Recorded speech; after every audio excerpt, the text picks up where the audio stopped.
ఇప్పుడు జాతీయ హోంమంత్రి అమిత్ షా గారికి పరిటాల సునీతమ్మ గారు ధర్మవరం పట్టుతో ఆయనకు సత్కరిస్తున్నారు. జిఎం శేఖర్ గారు బీజేపీ సత్యసాయి జిల్లా అధ్యక్షుడుగా పుష్పగుచ్చంతో సత్కరిస్తున్నారు. టీసీ వరుణ్ జనసేన పార్టీ అనంతపురం జిల్లా అధ్యక్షుడు పుష్పగుచ్చంతో సత్కరిస్తున్నారు.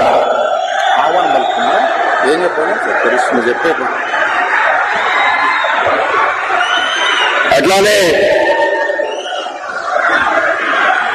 నవ్యాంధ్రప్రదేశ్ రథసారథి చంద్రబాబు నాయుడు గారిని వేదిక పైన సత్కరించాల్సిందిగా ధర్మవరం ఎన్డీఏ అభ్యర్థి సత్యకుమార్ గారిని, చిలకం మధుసూదన్ రెడ్డి గారిని, టీడీపీ సత్యసాయి జిల్లా అధ్యక్షుడు అంజనప్ప గారిని అభ్యర్థిస్తున్నాం.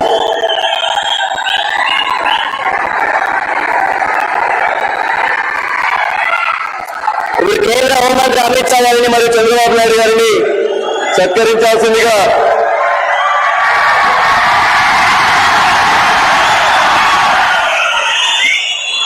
కేంద్ర హోంమంత్రి అమిత్ షా గారిని సత్కరించాల్సిందిగా పరిటాల శ్రీరామ్ గారిని ఆహ్వానిస్తా ఉన్నాం.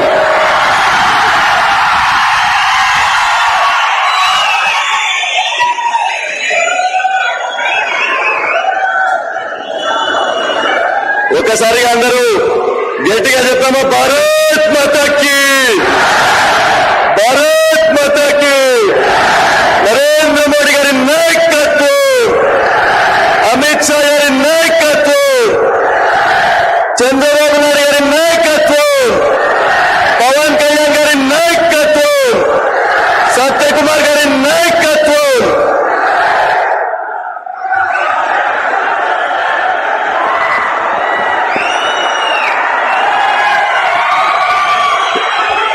ఇక్కడ విచ్చేసిన వారందరికీ ధన్యవాదాలు తెలియజేసుకుంటూ, మనమంతా చాణక్యుడి గురించి వినే ఉంటాం, చాణక్య నీతి కథలు వినే ఉంటాం.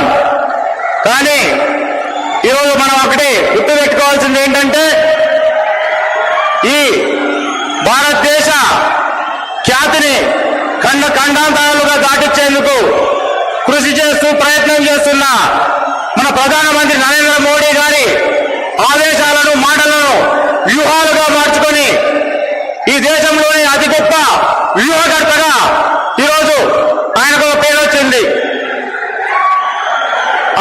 ఈ దేశం కోసం ఆయన చూపించిన తెగింపు నాలాంటి ఎంతో మంది యువకులకు ఈ భారతదేశంలో ఒక ఇన్స్పిరేషన్ గా మారిన వ్యక్తి.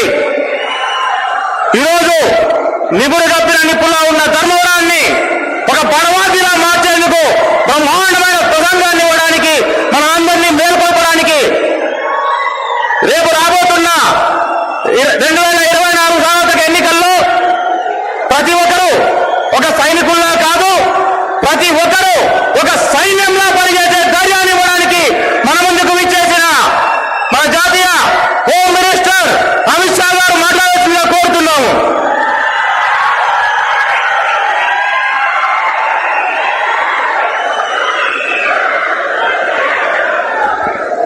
ఉద్రాగా ఇవాళ మనమందరం ఎదురు చూస్తున్న మన అందరి అభిమాన నాయకులు, అపర చాణక్యులు అమిత్ షా గారు ఇప్పుడు మాట్లాడతారు.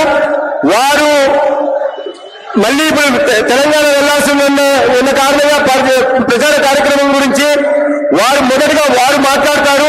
దాని తర్వాత మనందరి అభిమాన నాయకులు చంద్రబాబు నాయుడు గారు మాట్లాడతారు. మీ అనుమతి తీసుకొని ముందుగా అమిత్ షా గారు వెళ్తున్నారు. ఇప్పుడు మన సత్యకుమార్ గారు అమిత్ షా గారు మాట్లాడే ప్రసంగాన్ని తెలుగులో అనువాదించాల్సిందిగా కోరుతున్నాం. मेरे साथ बोलिए, भारत माता की वंदे वंदे, जय श्री राम। आज इस विशाल जनसभा में धर्मावरम में मेरे साथ मंच पर उपस्थित श्रीमान नारा चंद्रबाबू नायडू जी, परिटाला श्रीराम, श्री चिलकम मधुसूदन रेड्डी जी, श्री जीएम शेखर। मेरे साथ बोलिए भारत माता की वंदे वंदे, जय श्री राम। आज इस विशाल जनसभा में धर्मावरम में मेरे साथ मंच पर उपस्थित श्रीमान नारा चंद्रबाबू नायडू जी, श्री परिटाला श्रीराम, श्री चिलकम मधुसूदन रेड्डी जी, श्री जीएम शेखर जी, सैंडी रेड्डी श्रीनिवासुलु जी, श्री मित्ता वामसी कृष्णा जी, और आज हिंदूपुर के लोकसभा कैंडिडेट और एमपी बी के पार्थसारथी जी, मेरे मित्र और धर्मापरम कॉन्स्टिट्यूशन के एमएलए के प्रत्याशी सत्या कुमार जी, नंदपुरी बालाकृष्णन जी, श्रीमती परिटाला सुनीता जी, और आज इस बड़ी सभा में आए हुए धर्मावरम के मेरे प्यारे भाइयों बहनों माताओं और मेरे जिगर के टुकड़े जैसे युवा मित्रों, आप सभी को नमस्कार। ఇవాళ ఈ కార్యక్రమానికి విచ్చేసిన వేదిక మీద ఉన్న పెద్దలందరికీ పేరు పేరున అభినందనలు తెలియజేస్తూ, మీ అందరికీ కూడా ఈ కార్యక్రమానికి విచ్చేసిన సందర్భంగా నా హృదయానికి దగ్గరగా ఉంటున్న యువ మిత్రులకి ప్రత్యేకంగా నేను అభినందనలు నమస్కారాలు తెలియజేస్తున్నాను। ये मीडिया के लोग सेट कर कर बैठ जाओ, जरा पीछे दिखाई पड़े। मीडिया मित्रुలు కాస్త కింద కూర్చోండి, కెమెరా కింద कर बैठ जाइए प्लीज। మీరు కెమెరాలు సెట్ చేసి కూర్చోండి దయచేసి। अरे बैठ जाओ यार, मैं जिद्दी आदमी हूं, नहीं बोलूंगा। మీరు కెమెరా సెట్ చేసి కాస్త కింద కూర్చోండి దయచేసి। सबसे पहले मैं हिंदूपुर की पवित्र भूमि को हाथ जोड़कर प्रणाम करना चाहता हूं। अन्निटिकన్నా ముందుగా హిందూపూర్ ధర్మవరం పవిత్ర భూమికి నేను చేతులెత్తి నమస్కరిస్తున్నాను। मैं लेपाक्षी का ये स्थान है जहां प्रभु श्री राम जटायु से मिले थे। मैं लेपाक्षी मंदिर को भी प्रणाम कर कर मेरी बात की शुरुआत करना चाहता हूं। లేపాక్షి పుణ్యక్షేత్రంలోనే ప్రభు శ్రీరాములు జటాయువు కలిశారు కాబట్టి ఆ పుణ్యభూమికి కూడా నేను చేతులెత్తి నమస్కరిస్తున్నాను। मैं सत्य साई बाबा जिन्होंने शांति, तपस्या, ध्यान और सत्य की शिक्षा दुनिया भर को दी, महान सत्य साई बाबा को भी प्रणाम कर कर मेरी बात की शुरुआत करना चाहता हूं। శాంతిని, ధ్యానాన్ని, సత్యాన్ని ప్రపంచవ్యాప్తం చేసి ప్రపంచవ్యాప్తంగా పేరు తెచ్చుకున్న సత్య సాయిబాబు గారికి కూడా నేను ఈ సందర్భంగా నమస్కరిస్తున్నాను।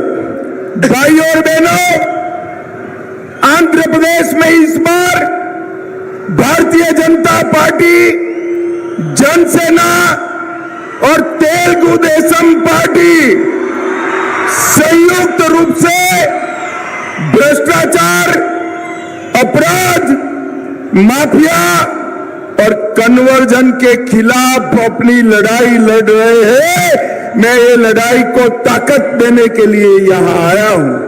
మిత్రులారా, ఈ రాష్ట్రంలో అవినీతికి, అస్తవ్యస్తకి, అరాచకానికి, కన్వర్షన్లకి అంటే మత మార్పిడిలకి పాల్పడుతున్న ప్రభుత్వానికి వ్యతిరేకంగా పోరాటానికి తెలుగుదేశం, జనసేన, బీజేపీ ఏకమై పోరాడుతున్నాయి। ఆ పోరాటానికి మద్దతు తెలపడానికి మీ ముందుకు నేను వచ్చాను। भाइयों और बहनों, देश भर में चुनाव चल रहा है, लोकसभा का चुनाव चल रहा है। आंध्र प्रदेश में लोकसभा और विधानसभा दोनों का चुनाव चल रहा है। మిత్రులారా, దేశమంతా లోక్సభకి ఎన్నికలు జరుగుతున్నాయి. కానీ ఆంధ్రప్రదేశ్ లో లోక్సభతో పాటు అసెంబ్లీకి కూడా ఎన్నికలు జరుగుతున్నాయి. पूरा अनुवाद करो यार, देश में लोकसभा का चल रहा है, बोलो तुम, बोलो बोलो बताए సార్. దేశవ్యాప్తంగా లోక్సభ ఎన్నికలు జరుగుతున్నాయి. ఆంధ్రప్రదేశ్ లో లోక్సభతో పాటు అసెంబ్లీ కూడా జరుగుతున్నాయి. పూరా దియా కియా సార్. लोकसभा के 2 फेज का चुनाव समाप्त हो चुका है. లోక్సభ 2 ఫేజ్ల ఎన్నికలు పూర్తయ్యాయి. 2 फेज में मोदी जी सेंचुरी लगाकर बहुत आगे निकल चुके हैं. ఇప్పటిదాకా జరిగిన 2 విడతల ఎన్నికల్లో నరేంద్ర మోడీ గారు సెంచరీ ఇప్పటికే కొట్టేసి చాలా ముందుగా వెళ్ళున్నారు. और तीसरे फेज में 400 पार की ओर आगे बढ़ने वाले हैं. ఇక 3వ విడత ఎన్నికల్లో 400 సంఖ్యను దాటి ముందుకు వెళ్లే పరిస్థితుల్లో ఉన్నారు. मुझे यहाँ आते वक्त दिल्ली के पत्रकारों ने पूछा, आप आंध्र प्रदेश में टीडीपी और जनसेना से अलायंस किया है, आपके अलायंस का मकसद क्या है, उद्देश्य क्या है?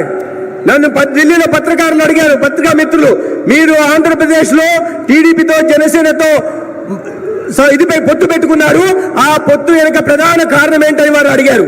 भाइयों और बहनों, मैं आज इस सभा में मोदी जी, चंद्रबाबू जी, भारतीय जनता पार्टी, टीडीपी और पवन कल्याण के अलायंस का उद्देश्य बताना चाहता हूं. నేను ఈ రోజు విశాల సభలో మేము ఎందుకు పొత్తు పెట్టుకున్నామో, తెలుగుదేశం, జనసేన, బీజేపీ ఎందుకు పొత్తు పెట్టుకున్నాయి, ఎందుకు నరేంద్ర మోడీ గారు, చంద్రబాబు నాయుడు గారు, పవన్ కళ్యాణ్ గారు ఈ రాష్ట్రంలో కలిసి నడుస్తున్నారు అనే విషయానికి నేను సమాధానం చెప్పడానికి ఇక్కడికి వచ్చాను. हम अपराध को आंध्र प्रदेश से एक गुंडागर्दी और अपराध को समाप्त करने के लिए अलायंस किए हैं. మేము ఆంధ్రప్రదేశ్ లో ఈ గూండాగిరిని, నేరస్తుల్ని అరికట్టడానికి, అరాచకాల్ని అరికట్టడానికి ఇవాళ మేము ఈ పొత్తు పెట్టుకున్నాం. आंध्र प्रदेश से ये रैंपड करप्शन को समाप्त करने के लिए अलायंस किया है. పెద్ద ఎత్తున జరుగుతున్న అవినీతిని ఆంధ్రప్రదేశ్ లో పూర్తిగా సమాప్తం పలకడానికి మేము పొత్తు పెట్టుకున్నాం. आंध्र प्रदेश से लैंड माफियाओं को समाप्त करने के लिए अलायंस किया है. ఆంధ్రప్రదేశ్ లో విస్తృతంగా జరుగుతున్న భూమి మాఫియాని అరికట్టడానికి మేము ఈ పొత్తు పెట్టుకున్నాం. और आंध्र प्रदेश की राजधानी अमरावती को फिर से राजधानी बनाने के लिए अलायंस किया है. ఆంధ్రప్రదేశ్ ఒక రాజధాని అమరావతిని మళ్ళీ రాజధానిగా ఆంధ్రప్రదేశ్ పునఃస్థాపితం చేయడం కోసం మేము పొత్తు పెట్టుకున్నాం. भगवान तिरुपति बालाजी की पवित्रता को फिर से प्रस्तापित करने के लिए अलायंस किया है. ఏడుకొండలవాడు వెంకటేశ్వర స్వామి పవిత్రతను మళ్ళీ కాపాడడం కోసం ఈ మేము పొత్తు పెట్టుకున్నాం. और अंत में तेलुगु भाषा को बचाने के लिए हमारा अलायंस हुआ है. చివరికి ఏదో ఉన్నతమైన ఉత్కృష్టమైన తెలుగు భాషను పరిరక్షించడానికి మేము పొత్తు పెట్టుకున్నాం. भाई और बहनों, ये जगन जी की जो सरकार है वो तेलुगु भाषा को समाप्त कर प्राइमरी एजुकेशन में अंग्रेजी लाना चाहती है. जगन बाबू, कान खोलकर सुन लो, जब तक भारतीय जनता पार्टी है हम तेलुगु भाषा को समाप्त नहीं होने देंगे. ఈ రాష్ట్రంలో ముఖ్యమంత్రిగా ఉన్న జగన్మోహన్ రెడ్డి గారు తెలుగు భాషను సమాప్తం చేసి ప్రాథమిక పాఠశాలలో ఇంగ్లీష్ మాధ్యమాన్ని ప్రవేశపెట్టాలని చూస్తున్నారు. జగన్మోహన్ రెడ్డి ఈ సభ నుంచి నేను చెప్తున్నాను, చెవులు రిక్కించి విను. భారతీయ జనతా పార్టీ ఉన్నంత వరకు తెలుగు భాషను సమాప్తం చేయగలిగిన దమ్ము ఎవరికి లేదు. भाई और बहनों, पोलावरम पूरे आंध्र प्रदेश की लाइफलाइन है. మిత్రులారా, పోలవరం ప్రాజెక్టు పూర్తి ఆంధ్రప్రదేశ్ కు ఒక జీవనాడి లాంటిది. ये पोलावरम प्रोजेक्ट आंध्र प्रदेश का जब डिवीजन हुआ तब केंद्र सरकार ने मंजूर किया था. ఈ పోలవరం ప్రాజెక్ట్ ని అన్యాయంగా, అశాస్త్రీయంగా ఆంధ్రప్రదేశ్ విభజన జరిగినప్పుడు నరేంద్ర మోడీ గారి నాయకత్వంలోని కేంద్ర ప్రభుత్వం పోలవరం ప్రాజెక్ట్ ని ఇక్కడ మంజూరు చేసింది. परंतु जगन जी की सरकार ने अपने करप्शन से पोलावरम प्रोजेक्ट को लगभग डिरेल कर दिया है। పోలవరం ప్రాజెక్టు రైతుల కోసం మేము మంజూరు చేస్తే ఇక అవినీతి పరుడైన జగన్మోహన్ రెడ్డి పోలవరం ప్రాజెక్టును ముందుకు సాగకుండా తన అవినీతి కోసం ప్రాజెక్టును పూర్తిగా ఆలస్యం చేసే పని చేస్తున్నారు। भाई और बहनों, मैं आपको एक मोदी गारंटी कहने आया हूं। మిత్రులారా, నేను మీ అందరికీ ఒక మోడీ గారి గ్యారంటీ చెప్పడం కోసం ఇక్కడికి వచ్చాను। आप आंध्र प्रदेश में चंद्रबाबू जी की सरकार बना दीजिए, ऊपर नरेंद्र मोदी सरकार बना दीजिए। 2 ही साल में पोलावरम प्रोजेक्ट को हम समाप्त कर किसानों के खेत तक पानी पहुंचाएंगे। మిత్రులారా, ఈ సందర్భంగా మీ అందరికీ హామీ ఇవ్వదలుచుకున్నాను। ఈ రాష్ట్రంలో చంద్రబాబు నాయుడు గారి నాయకత్వంలో ప్రభుత్వం ఏర్పాటు చేయండి, కేంద్రంలో నరేంద్ర మోడీ గారి నాయకత్వంలో ప్రభుత్వం చేయండి। నేను ఇస్తున్న హామీ అంటే రాబోయే 2 సంవత్సరాల్లో పోలవరం ప్రాజెక్టును పూర్తి చేసి ప్రతి రైతుకు నీళ్ళు ఇచ్చే కార్యక్రమాన్ని తీసుకొస్తాం। भाई और बहनों, अभी ये इंडिया अलायंस वाले घूमते हैं और कहते हैं कांग्रेस पार्टी को बहुमत दो, इंडिया अलायंस को बहुमत दो। మిత్రులారా, ఈ ఇండియా అలయన్స్ ఏదైతే ఉందో వీళ్ళు ప్రజల్లోకి వెళ్ళి ఇండియా అలయన్స్ కు ఆదరణ ఇవ్వండి, మెజారిటీ ఇవ్వండి అని వాళ్ళు అడుగుతున్నారు। भाई और बहनों, मैं आज आप सबके सामने, आंध्र प्रदेश की जनता के सामने पूछना चाहता हूं इंडिया अलायंस वालों को कि भगवान न करे, ऐसा संभव नहीं है, उनका सुपड़ा साफ होने वाला है, परंतु भगवान न करे आपको बहुमत मिला तो आपका प्रधानमंत्री कौन होगा। ఇతర ఈ మీ మాధ్యమంగా నేను ఇండియా అలయన్స్ అడగదలుచుకున్నాను। మీరు ఇండియా అలయన్స్ ఎందుకైతే మీరు ఎప్పటికే ఖాళీ అయిపోయినారు, కానీ మీ ఇండియా అలయన్స్ వస్తే మీలో ప్రధానమంత్రి ఎవరనే విషయాన్ని ముందు సమాధానం చెప్పాల్సిన అవసరం ఉంది।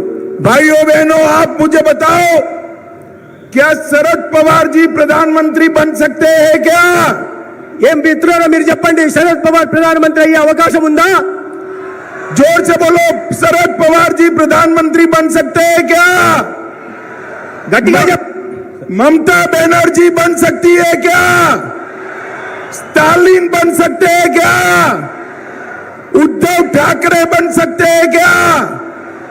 अब मैं एक नाम और बोलने जाता हूं, हंसना मत भाइयों, जरा भी मत हंसना। मैं एक और नाम बोलने जाता हूं, राहुल बाबा बन सकते हैं क्या? भाई और बहनों, इनके साथ प्रधानमंत्री पद का कोई कैंडिडेट ही नहीं है। मैं आज बताकर जाता हूं, पूरे देश ने तय किया है कि तीसरी बार मोदी जी को देश का प्रधानमंत्री बनाना है। మిత్రులారా, నేను కొన్ని పేర్లు చెప్పాను, శరద్ పవార్ గారి, మమతా బెనర్జీ గారి అవుతారా అని నేను ప్రశ్నించాను। కానీ ఇంకోటి అడుగుతున్నాను, మీరు అందరూ నవ్వవద్దు, రాహుల్ గాంధీకి ప్రధానమంత్రి అయ్యే అవకాశం ఉందా అని నేను మిమ్మల్ని అడుగుతున్నాను। కానీ వాళ్ళ ఆశల్ని అడియాశలు చేస్తూ ఇవాళ దేశంలో నరేంద్ర మోడీ గారి ప్రభుత్వం ముచ్చటగా 3వ సారి ఏర్పాటు కానుంది। भाई और बहनों, मोदी जी को प्रधानमंत्री बनाने का मतलब है इस देश को सुरक्षित करना। మిత్రులారా, నరేంద్ర మోడీ గారిని ప్రధానమంత్రిని చేయడం అంటే ఈ దేశాన్ని సురక్షితంగా ఉంచడం లాంటిది। मोदी जी को प्रधानमंत्री बनाने का मतलब है आतंकवाद और नक्सलवाद को समाप्त कर देना। మోదీ గారిని ప్రధానమంత్రి చేయడం అంటే ఈ దేశంలో ఉగ్రవాదాన్ని, నక్సలిజాన్ని పూర్తిగా సమాప్తం చేయడం లాంటిది। मोदी जी को प्रधानमंत्री बनाने का मतलब है भारत को दुनिया में तीसरे नंबर का अर्थतंत्र बनाना। మోడీ గారిని ప్రధానమంత్రిని చేయడం అంటే ఇవాళ విశ్వంలో భారత్ను 3వ అతిపెద్ద ఆర్థిక వ్యవస్థగా నిలబెట్టడమే। मोदी जी को प्रधानमंत्री बनाने का मतलब है 3 करोड़ लखपति दीदी बनाना। మోడీ గారిని ప్రధానమంత్రిని చేయడం అంటే ఈ దేశంలో 3 కోట్ల అక్క చెల్లెల్ని లక్షాధికారులుగా తయారు చేయడమే। मोदी जी को तीसरी बार प्रधानमंत्री बनाने का मतलब है 4 करोड़ गरीबों को घर देना। మోడీ గారిని 3వ సారి ప్రధానమంత్రి చేయడం అంటే ఈ దేశంలో 4 కోట్ల పేదలకి ఇల్లు నిర్మాణం చేసి ఇవ్వడం। भाई और बहनों, मोदी जी को प्रधानमंत्री बनाने का मतलब है 10 करोड़ लोगों को घर में सूर्य घर योजना से मुफ्त बिजली देना। మిత్రులారా, నరేంద్ర మోడీ గారిని ప్రధానమంత్రిని చేయడం అంటే ఈ దేశంలో పేదల ఇళ్లకు 10 కోట్ల మంది ఇళ్లకి సూర్యఘర్ పథకం ద్వారా ఉచితంగా విద్యుత్తుని ఇవ్వడమే। और मोदी जी को प्रधानमंत्री बनाने का मतलब है 11 करोड़ किसानों को 5 साल में 3 लाख करोड़ रुपया इनके बैंक अकाउंट में ट्रांसफर करना। మోడీ గారిని ప్రధానమంత్రి మళ్ళీ చేయడం అంటే ఇప్పటికే రైతన్నలకు అందిస్తున్న పథకంలో పిఎం కిసాన్ పథకంలో రాబోయే 5 ఏళ్లకు 3 లక్షల కోట్ల రూపాయలు నేరుగా వాళ్ళ అకౌంట్లలోకి వేయడమే। भाई और बहनों, मुझे बताओ, अयोध्या में राम मंदिर बनना चाहिए था या नहीं बनना चाहिए था?